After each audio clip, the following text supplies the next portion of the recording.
Ang pagiging tahimik mo ang pinakamalakas na sandata mo. Tama, ang pagiging walang imik mo, ang hindi mo pagpatol, ang pagiging walang kibo mo ang greatest weapon mo.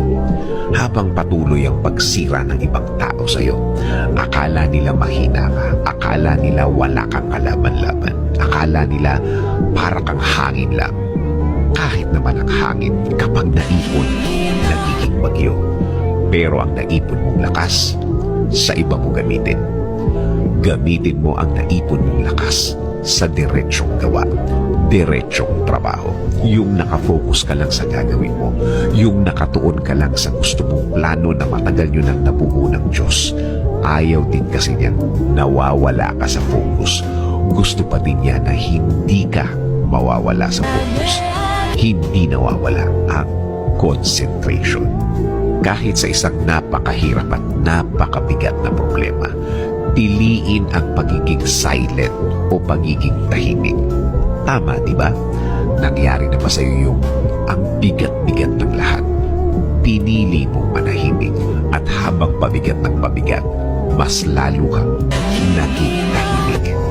I-feel ang effect. Masarap damhin ang katahimikan. Masarap damhin ang silence ng buong pagkatao. Samahan mo pa ito ng isang matamis na ngiti. Isang ngiting puno ng pag-asa, puno ng faith o paniniwala. Sana malaman ng tao, dalawa yan sa pinakamabisang pangontra sa problema.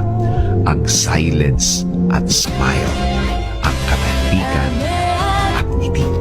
Naisip mo na ba ang isang buto kapag naitanim?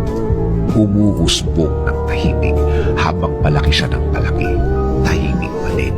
Hanggang sa magkaroon ng mga dahon, mga tangkay, tahimik pa rin. Hanggang sa maging puno na malaki, puno na matatag.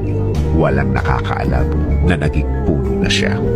Complete silence pa din, nanahimik pa din. Katahimikan.